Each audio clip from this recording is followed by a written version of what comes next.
You're standing on a hill outside Jerusalem. The sun is high. The air smells like dust and iron. And a man is being nailed to a piece of wood. Not quickly, not mercifully, slowly, with the whole city watching. That was the point. But here's what most people miss. This wasn't chaos. This was a system. Rome didn't crucify people out of rage. They did it the way you'd follow a recipe. Step by step, measured, precise. And the man on that cross chose to be there. At least, that's what his friends would later claim. That choice, and what it meant, would split history in two. To understand why, we need to go back a few hours. Before the nails, before the wood, before the crowd. It starts with a whip. Not just any whip. A Roman scourge. Strips of leather, braided with chunks of bone and metal at the tips. Each lash tears skin. Jewish law capped the strikes just under 40. That number wasn't mercy. It was control.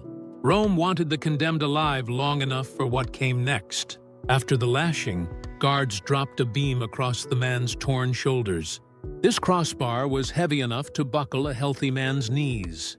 Imagine rough-cut wood pressing into open wounds. The condemned had to carry it through the streets, not to spare Rome the labor, to make every person on that road watch, to turn the walk itself into a warning. The message was plain: resist us, and this is your future. At the sight, soldiers pressed the man's wrists against the beam. Not his palms, his wrists. A nail through the palm would tear free under body weight. Rome's soldiers knew this. They drove iron spikes between the small bones of the wrist, where the flesh could hold. Then they raised the beam onto the upright post already planted in the ground. Feet were pinned next. One spike through both. Now here's the part that changes how you see it. Death on a cross wasn't from bleeding. It wasn't from the nails. It was from breathing.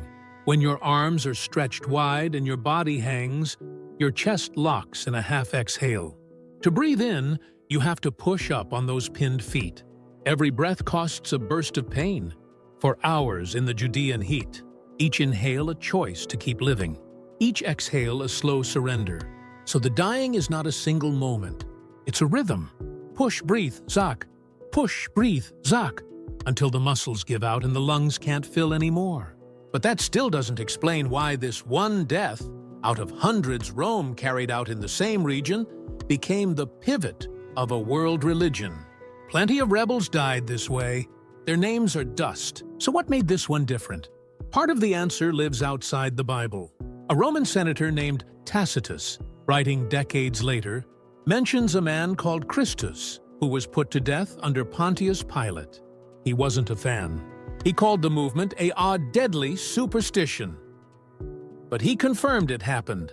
Separately, a Jewish historian named Josephus mentions the same man, a warrior wise teacher who was crucified. These aren't believers. They're outside witnesses, and they agree on the core fact. This man lived. This man died on a Roman cross, under Pilate's order. That double confirmation from hostile sources is rare for any figure from that era. So the event itself stands on solid ground. The debate has never really been whether it happened. The debate is what it means. And this is where the story breaks into something far stranger than history. His followers didn't mourn the way you'd expect. They didn't scatter and forget. Within a generation of the death, a creed was already moving through the early communities, a short statement of belief older than any of the written Gospels. It didn't describe a tragedy. It described a deal. He died for sins. He was buried. He was raised. The idea that this death served a purpose was there from the very start. Not added later. Baked in? But what kind of purpose? This is where it gets layered. The most familiar way to read it is as a trade. Humanity owes a debt it can't pay. This man, being sinless, absorbs the penalty on everyone's behalf. Think of it like a court scene. The guilty stand before the judge. The sentence is passed, and then someone steps in. Someone who owes nothing and takes the full weight of the verdict. The debt stamp gets marked Artus paid tit situ. Riki. In the original language, that's the word tetelestai, and here's what makes it haunt. That exact word shows up on ancient receipts. Merchants wrote it across invoices when the bill was settled. Paid in full. So when the dying man on the cross cries out, tetelestai, he's using the language of commerce, of closure, of a ledger balanced. But that's only one lens. Other early thinkers saw the cross as a battle, not a courtroom. In this view, evil held the world hostage. Death was a tyrant with a grip on every living thing, and the cross was a trap set by God. Evil devoured an innocent man, and in doing so, it choked. The chains broke. The prison doors flew open. Then there's a third lens, the cross as a mirror. In this reading, the sacrifice doesn't settle a legal debt or win a cosmic war. It changes the viewer. You watch an innocent man suffer willingly, and something inside you shifts. Compassion deepens. Selfishness loosens its grip. The cross works not because of what it does to God or the devil, but because of what it does to you. Most people pick one of these and argue it's the right one. But the tension between them might be the point. A single event so dense with meaning that no single frame holds it all. What none of these readings can ignore, though, is what the Gospels say happened at the moment of death. And this is where the story stops being about theology and starts feeling like something else entirely. Around noon, darkness fell. Not dusk. The sun was at its peak. The Gospels describe hours of blackness over the land. Skeptics have pointed out that no solar eclipse was possible on that date. So, what was it? Some researchers have suggested a Saharan dust storm, a wall of sand thick enough to blot the sky. Whatever the cause, the writers present it as creation itself reacting to what was happening on that hill. Then, at the moment of death, the massive curtain inside the temple split, not from the bottom up, the way a person would tear it, from the top down. This curtain was not decorative. It sealed off the holiest room in the temple, the space where God's presence was said to dwell. Only one priest, once a year, could enter. The tear meant the barrier was gone. The wall between the sacred and the ordinary had been ripped open by a force no human hand could reach. The ground shook. Tombs cracked. The Roman officer standing guard, a man trained to watch people die, looked at the body on the cross and said something no soldier on duty should say.